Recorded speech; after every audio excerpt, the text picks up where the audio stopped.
Y bueno chicos, bienvenidos nuevamente a mi canal. En este video les voy a enseñar a cómo instalar archivos de ENSI. Son paquetes de instalación de Windows.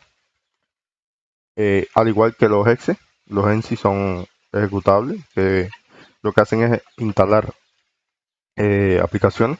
Lo que tienen que hacer es, cuando estos archivos no se le instalen, Windows R, ponen temp,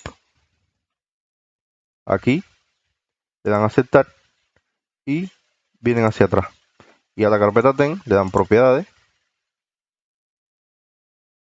seguridad, editar. Y a todos los, los, los perfiles o los nombres de usuario le dan permitir. ¿Ok? Ya aplican.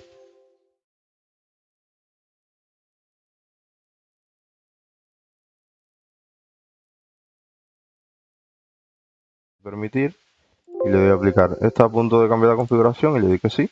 Y aquí ven que sí me cambió, pero acá arriba no me dejó. Le dan a aceptar, le dan a aceptar y ya eso sería todo, chicos. Si les ayuda el video, déjenme un like en comentario. Los quiero mucho. Nos vemos en un próximo video. Chao, chao. So I won't hold back.